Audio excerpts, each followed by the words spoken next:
뉴스의 진수를 보여주는 인터뷰. 뉴 진수. 대한민국은 세계 최저 합계 출산율과 세계 최고 수준의 초고령화 추세가 함께 지속되고 있는 나라입니다. 이에 따라 5,100만 명 수준인 총인구가 급격히 줄어드는 이른바 인구 절벽 우려까지 나오고 있습니다.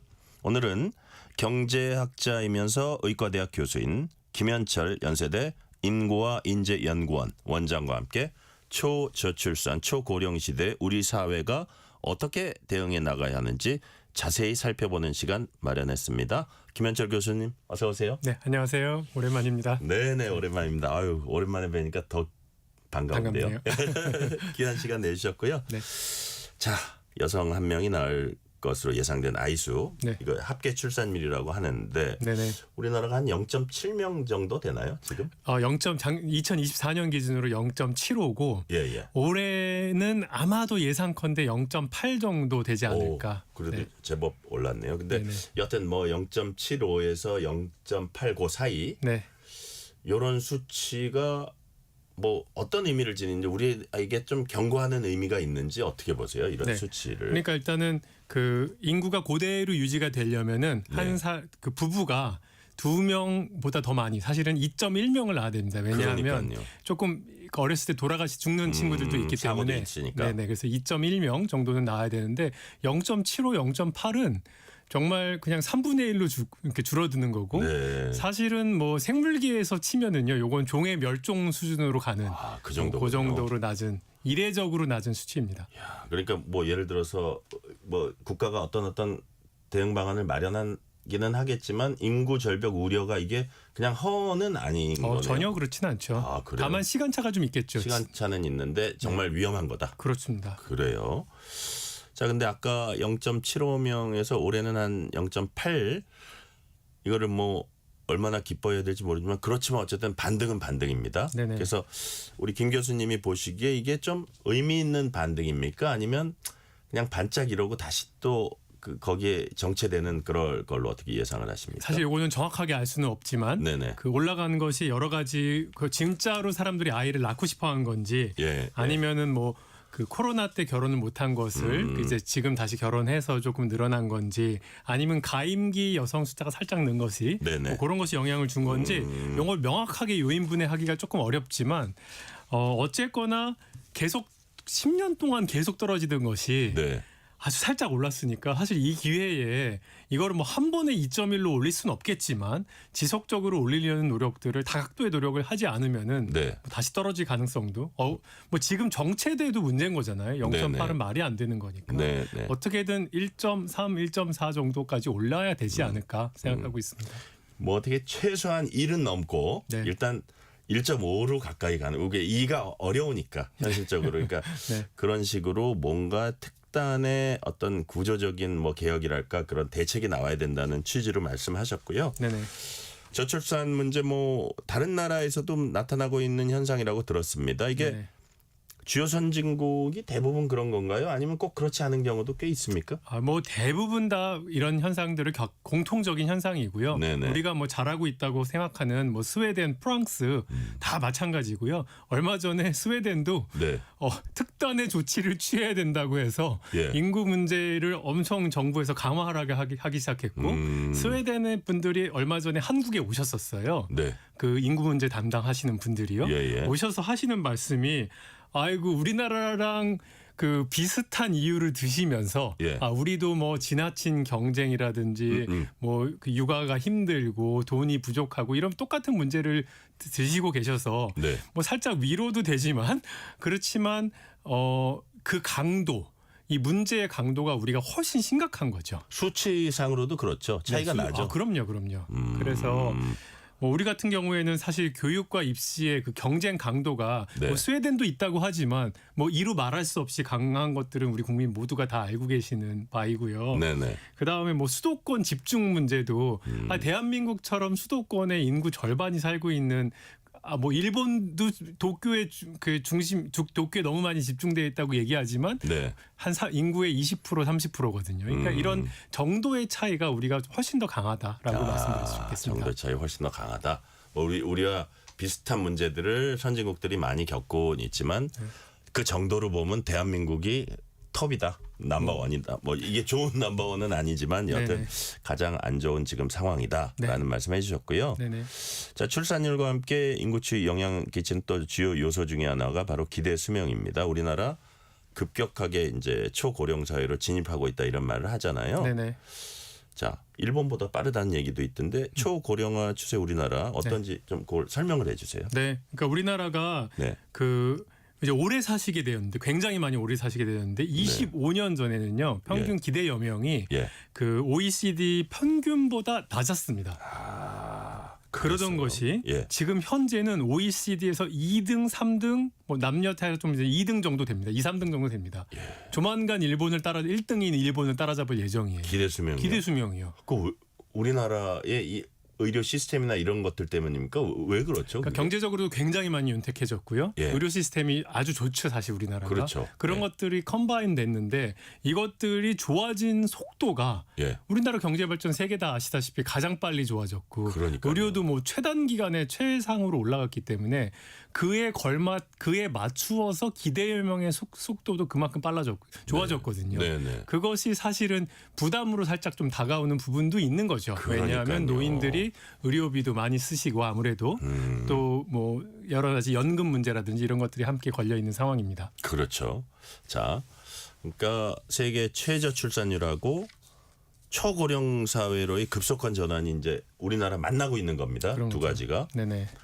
그러면 어떤 모습이 그려집니까? 그러니까 우리가 여러 가지 대책은 내놓겠지만 네. 예를 들어서 이제 언뜻 떠오르는 게 노인 복지 비용이 막 엄청 더 들어가야 될 것 같고, 네. 그 다음에 저출산 대책도 이제 조금 있다가 자세히 설명하시겠지만 이게 한두 번 들어가는 게 아니고 막 네. 엄청난 그 국가 재원이 필요하고 네.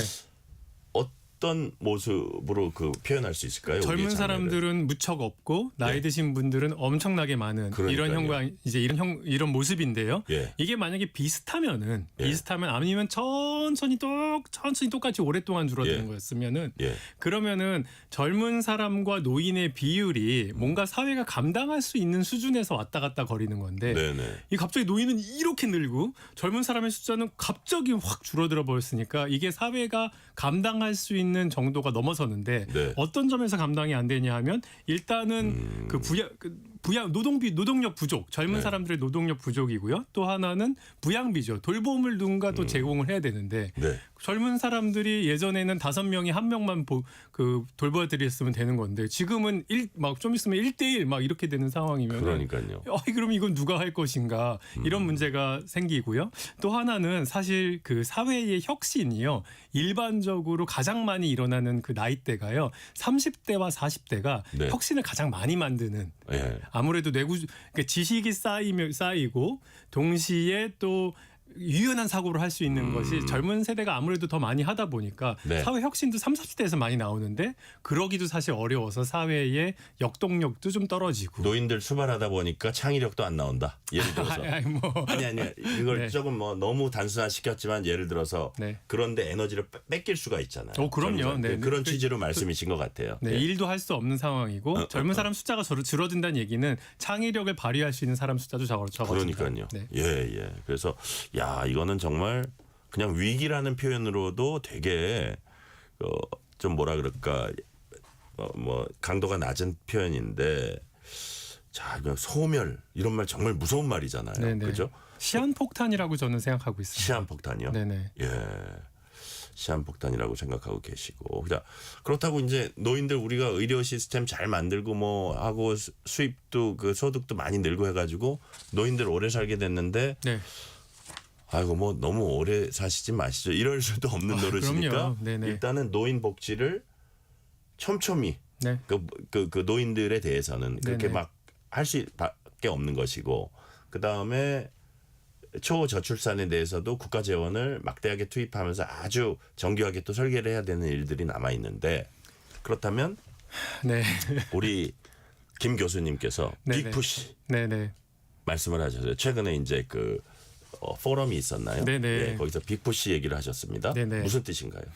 일단은 이 그 빅푸시란 뭐냐 하면 예. 이 저출산의 원인이 한 가지로 생긴 게 아니잖아요. 아, 돈도 부족하고 애들 키울 시간도 없고 예, 경쟁도 너무 세고 뭐 죽어도 문제고 일자리도 문제고 이런 모든 것들이 다 하나로 어우러져서 나온 문제는 네. 하나만 해결해서는 솔루션이 제공되지 않는다. 그리고 그것도 딱 순서적으로 하는 게 아니라 동시에 진행돼야 된다. 동시대발답을 해야 된다라는 것이 이제 빅푸시의 핵심이고요. 예. 이게 어디서 나온 개념이냐 하면은 그 예전에 그 개발경제학에서 빈곤을 어떻게 타협할 것인가. 네. 사람들이 왜 가난한가. 기본적인 아주 작은 그 자본도 없고 또 교육도 못 받았고 건강하지도 않고 좋은 일자리도 없고. 근데 이런 것들이 하나하나만 풀어갖고는 빈곤이 타파가 안 되고 요거를 한꺼번에 다 어드레스를 해야지만 네. 빈곤에서 비로소 넘어갈 수 있다는 사실을 사실 이론적으로도 많이 설파가 됐고 네. 실증적으로도 증명이 됐습니다.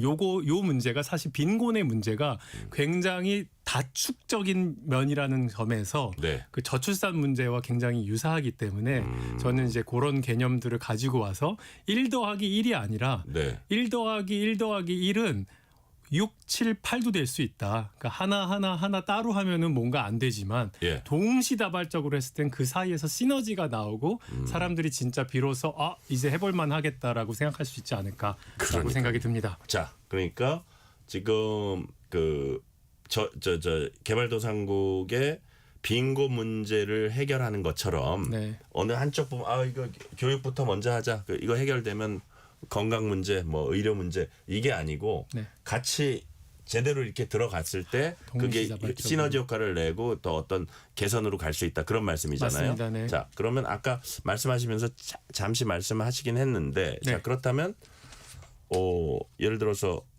우리나라에서는 그냥 알아듣기 쉽게 한 서너 가지 정도 네. 요런 부분들을 이렇게 빅푸시를 하면 좋겠다 싶은 그런 부분이 있을 것 같아요. 네. 그러니까 그거는 요런 부분이 요런 문제가 있기 때문에 빅푸시하는 거겠죠. 그렇죠. 예. 네, 그래서 제가 돈, 시간, 격차, 돈, 시간, 격차. 예. 이렇게 한번 이민까지 얘기해 시간이 되면 이민도 얘기하겠지만 네네. 일단은 돈, 시간, 격차. 그러면 제가 하나하나 여쭤볼게요. 먼저 돈 부분입니다. 네네. 돈이면 제가 언뜻 떠오르는 거는 그냥 뭐 그 출산을 하려고 해도 좀 주춤하고 있는 사람들한테 뭐 지원금이라든지 출산지원금, 아동수당, 부모급여 네. 뭐 예를 들어서 세제 혜택 여러 가지 있잖아요. 네네. 자, 돈 부분은 어떤 식으로 접근하는 게 좋을까요? 지금 이제 아동수당이라든지 출산장려금을 주는데 이게 정액제입니다. 예. 그러다 보면은 지금 저소득층한테 훨씬 더 큰 인센티브가 되죠. 예. 돈을 많이 버시는 분들은. 근데 지금은 워낙 너무 많은 사람들이 애를 안 낳는 구조기 때문에 저희가 중산층에도 무언가 당근을 줘야 될 필요가 있는 거죠. 제가 지금 그래서 말씀드리고 싶은 거는 소득세를 네. 가족 친화적으로 좀 바꾸자.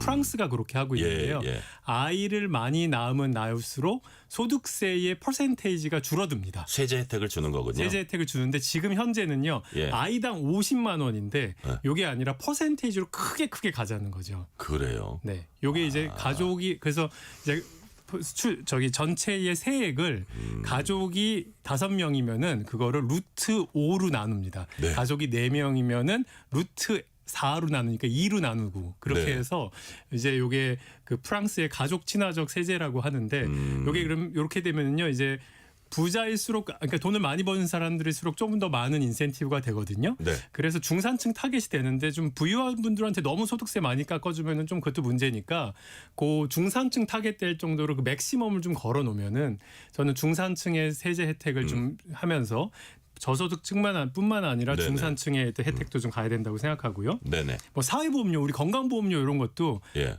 그 뭐 작은 액수가 될 수 있겠지만 아이 숫자에 따라서 탁탁탁 인센티브를 주고 이것도 눈에 보이고 근데 그런 것들은 조금만 적게 내도 되게 기분이 좋아요. 맞아요. 그러니까 유인이 될 것 같아요. 맞습니다. 예, 네. 예. 그래서 그런 것들 일단 돈 문제는 예. 그 저소득 지금 현행 플러스 중산층을 타겟한 프로그램이 좀 필요하다라고 그래요. 말씀드리겠습니다. 그러니까 뭐 이게 아기를 낳는 데 있어서 어떤 저소득층이 더 힘드니까 저소득층에만 주는 것보다는 좀 보편적으로 애 낳는 것을 어떻게 그 유도할 수 있는 네. 그거 플러스 저소득층한테 조금 더 줄 수 있는 방안을 마련하면 더 좋겠네요. 그렇죠. 예, 네네. 예.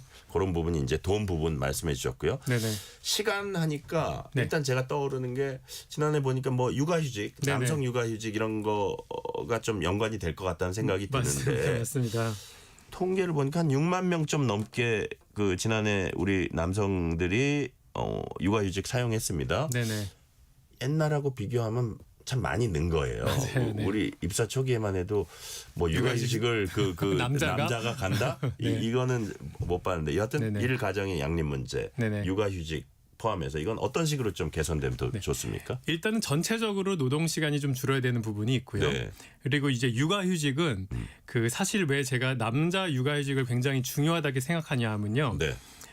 육아휴직을 했을 때 예를 들어서 여자들이 주로 먼저 육아휴직을 씁니다. 그리고 네. 남자들이 되게 천천히 씁니다. 예. 이렇게 되면요, 모두가 뭐 엄마도 그렇고 아빠도 그렇고 아이는 처음 키우는데 엄마가 먼저 육아의 스킬이 쭉 올라온 다음에 나중에 아빠가 투입되면요, 엄마가 보기엔 아빠가 굉장히 육아에 열등한 존재가 돼요. 아 그래요? 예, 그렇잖아요. 나는 이미 잘 보고 있는데 왜 난 저렇게밖에 못해? 왜 저렇게밖에 못해? 예. 그러면 너 빠져. 예. 약간 차라리 내가 할게. 예. 이러면서 이렇게 사실은 점점 남자들이 무언가 그 제대로 육아에 참여할 수 있는 여건이 마련이 안 되는데 예. 이게 동시에 엄마 아빠가 처음 아이가 딱 태어났을 때 함께 육아휴직을 하면서 네. 초창기부터 육아 스킬을 같이 올리면은요, 나중에 언제 엄마든 아빠든 투입될 수 있는 형태. 그래야지 이렇게 양성 평등이 좀 돼야지 여성 쪽에서도 예. 좀 그래, 남자들이 이렇게 좀 잘 도와주면 우리 남편이 이렇게 잘 도와주면 애 하나 더 낳을 수 있겠다, 이런 게 되거든요. 그래서 뭐 젊은 세대한테 특히 남자분들한테 좀 미안한 얘기지만 이게 스킬이 같이 올라와야 된다, 엄마만큼. 네. 동시에 아까 빅푸시 하듯이 그죠? 쫙 같이 그 엄마와 아빠가 같이 하면서 그것도 더 효과를 높이고 네네. 그것도 어릴 때 더 필요하잖아요. 그죠? 그럼요. 예, 네네, 어릴 때 더 그렇습니다. 필요하니까 그런 부분이 있고. 네. 자, 돈 얘기해 주셨고 시간 얘기해 주셨고 이제 격차 얘기인데 네. 격차는 또 뭐 어떤 우리의 어떤 뭐 심각한 어떤 극심한 경쟁하고도 그대로 연관이 돼 연결이 있을 되는 것 거죠. 같아요. 그렇습니다. 그래서 김현철 교수님께서 치열한 경쟁 사회란 대한민국 상황이 저출산의 근본 원인 중 아주 중요한 요인이다 이렇게 네네. 꼽았어요. 네네.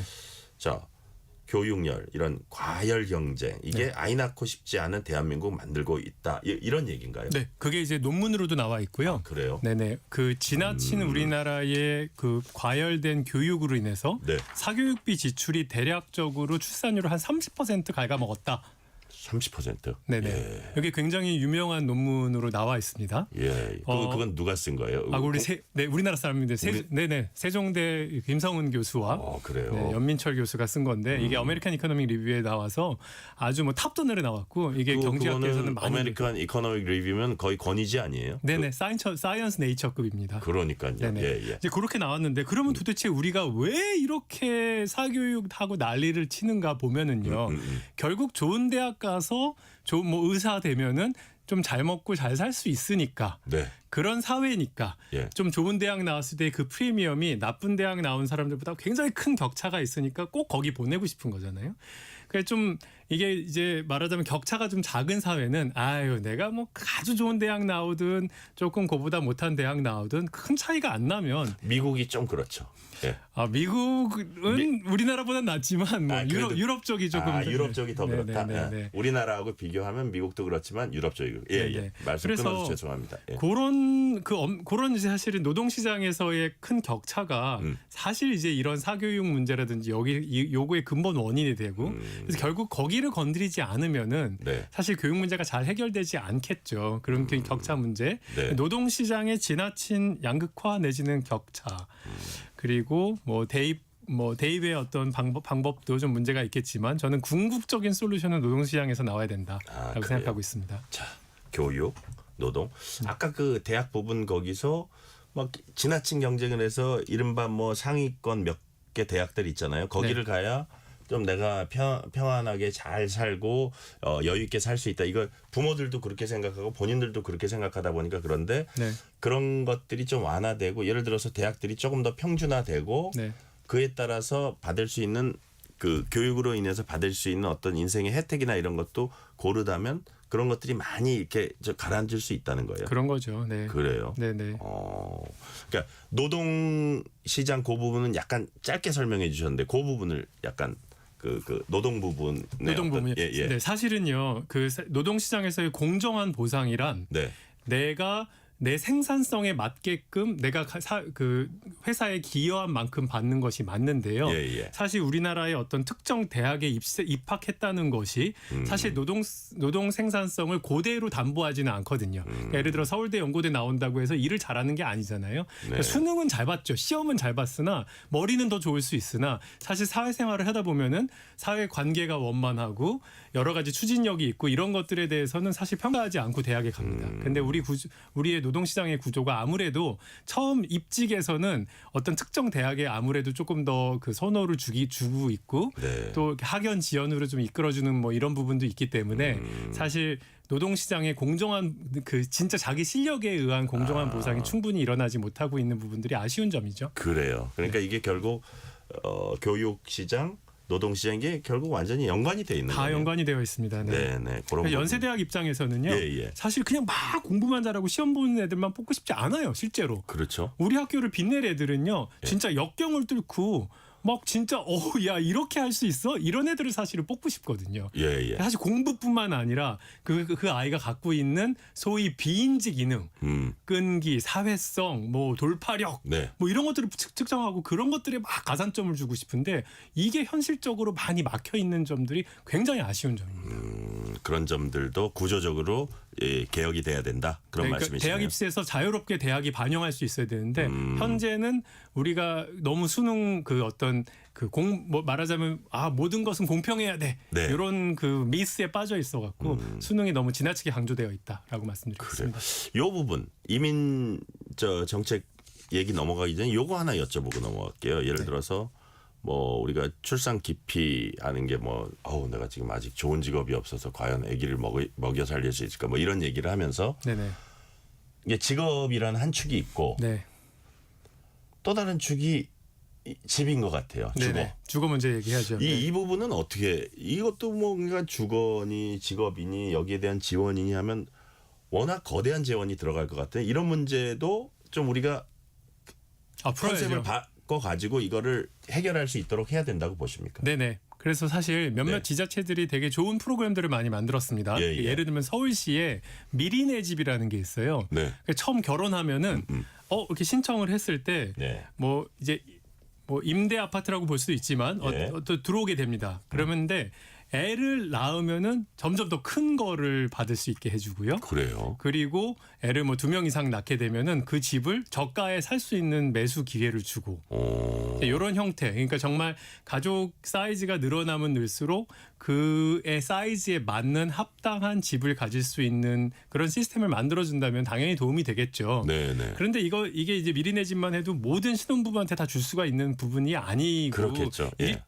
일정 지역만 또 가능하고 막 이렇기 때문에 궁극적으로는 우리가 수도권의 집중 완화가 돼서 서울 집값의 프레셔가 좀 떨어지고 그러니까요. 다른 쪽이 조금 뭐 이렇게 좀 그러니까 예를 들어 지방에서는 집 구하는 게 상대적으로 좋잖아요. 그렇죠. 거기는 좋은 일자리가 부족한데 집값은 싸고 서울은 좋은 일자리는 좀 많은데 집값 부담이 너무 부담돼서 그러니까요. 이런 것들이 좀 구조적으로 좀 해소될 필요가 있는 것 같고요. 세종시와 서울시의 그 합계 출산율 차이가 굉장히 크거든요. 네. 그런 것만 생각해도 사실 뭐 이런 어떤 집 문제라든지 주거 환경에 영향을 주는 것은 사실입니다. 그러니까 참 어려운 문제긴 한데 지금 김 교수님 말씀을 듣다 보니까 국토 균형 발전 네. 부분만 조금 더 많이 개선돼도 출산율 좀 오를 수 있을 것 같아요. 왜냐하면 집값 문제니 뭐 이런 것들 임금 왜냐하면 지방에서는 아무래도 서울보다 그 생활비도 싸고 네. 그러니까 그런 것들이 다 맞물려 돌아가지 않을까 생각이 그래서 되고요. 빅푸시 해야 된다고 말씀드리고 빅푸시. 자, 우리 김 교수님 계속 빅푸시. 네. 자, 그리고 아까 이민 정책 잠시 말씀하셨는데 네네. 우리나라 뭐 지금은 많이 달라진 것 같아요. 인식이. 옛날에는 정말 과연 외국인들을 우리 얼마나 받아들일 수 있을까 했는데 네. 옛날처럼 생각의 문턱이 높지는 않지만 아직도 네. 대한민국 사람들이 여기에 대한 좀 거부감이 없지 않거든요. 네, 그래서 맞습니다. 교수님 보시기엔 이민 정책이라는 게 이런 말씀을 하셨어요. 선택이 아니라 생존 전략이다. 네. 선택이 아니라 필수다. 필수죠. 피할 수 없다 이런 뜻인가요? 맞습니다. 네. 어떤 의미죠? 일단은 뭐 노동력이 부족한 부분들이 있고요. 네. 그건 저숙련 쪽이고요. 그다음에 이제 고숙련 쪽으로 가면요. 예를 네. 들어서 대학을 예를 한번 들어보겠습니다. 고숙련 노동자가 들어오는 거는 네. 회사와 대기업과 대학인데 예. 그 이제 서울대, 연대, 고대가 우리나라 좋은 대학이잖아요. 그런데 외국인 교수의 비율이 5% 수준이에요. 그것도 다 한국말 할 줄 아는 사실상 한국인인데 국적만 미국인 분들도 많아요. 예. 그런데 전 세계의 연세대학교, 서울대보다 높은 랭킹에 있는 대학 중에서요. 그 나라 사람들이 머저리티로 되어 있는 대학은 단 하나도 존재하지 않습니다. 아 그래요. 네. 예. 저 방금 전에 있었던 싱가포르 과기대인가요? 제 홍콩 과기대 있고요. 홍콩 과기대 참 홍콩 과기대. 네, 홍콩 과기대는 중국, 그러니까 홍콩인이 비중이 20%, 중국인이 40%, 나머지 국적이 40%입니다. 그래요. 네. 아 그러시구나. 그러니까 이렇게 사실은 그 아주 그 고숙련 노동자를 받을 때 더 적극적으로 받아야 되는 거는 사실은 우리나라 국민들이 고숙련 노동자에는 그렇게 부담이 없는데 저숙련 노동자에는 좀 컨선이 많은 것 같아요. 그러니까요. 네. 그래서 김 교수님 보시기에 우리가 뭐 그 정말 필수다. 이거는 추세고 우리가 사회 어떤 구조의 흐름상 안 받아들일 수가 없는 거고 네. 일부 사람들이 염려하는 약간 부작용이나 부정적인 측면보다는 긍정적인 측면이 훨씬 더 많을 거다 이렇게 보시는 건가요? 그거는 사실 연구 결과도 있고요. 예. 실제로 많은 분들이 저숙련 노동자를 받았을 때 야, 내가 일자리 뺏기는 거 아니야라고 우려를 많이 하시는데 최근 연구 결과들, 우리나라 연구 결과들을 보면요, 여기 어떤 현상이 있냐면 오히려 내국인의 내국인의 생산성을 더 높입니다. 그러니까 네네. 조선업에서 팀장님이 외국인 근로자의 사원과 함께 네. 오히려 더 생존을 오래 할 수 있는 조선업이 다른 데로 가지 않고 네네. 그래서 사실 경제적으로는 저숙련 노동자가 왔을 때 지금까지는 이제 국내 노동자들도 이득이었는데요. 네네. 이게 뭐 앞으로 어떻게 될지는 또 모르는 일이지만 그래도 지금까지 많은 국민들이 좀 오해하시거나 걱정하셨던 네. 막 일자리 다 뺏어간다. 물론 그런 부분도 있겠지만 예, 평균적으로는 오히려 국내 노동자들과 상보적인 관계를 맺으면서 네. 지금까지는 더 좋았다. 그렇게 좀 말씀드릴 수 그래요. 있겠습니다. 우리 지금 얘기 나누고 있는 김현철 교수는 연세대 의대 교수를 하다가 빈곤과 어떤 그 기회의 문제 이런 부분들에 완전히 집중을 하셔서 콜롬비아 대학에서 이제 경제학 박사학위를 받으시고 코넬대 등에서 아까 홍콩 과기대까지 네네. 다시 연세대 의대로 오셨잖아요. 네, 그렇습니다. 그래서 지금 말씀하신 인구와 인재 연구원장 네. 아주 열심히 하고 계시고요. 마지막 질문 드릴게요. 네.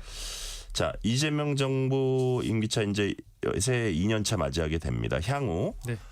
저출산 고령화 관련 정부 정책에서 중점적으로 챙겨 나가야 하는 부분 어느 부분이라고 생각하세요?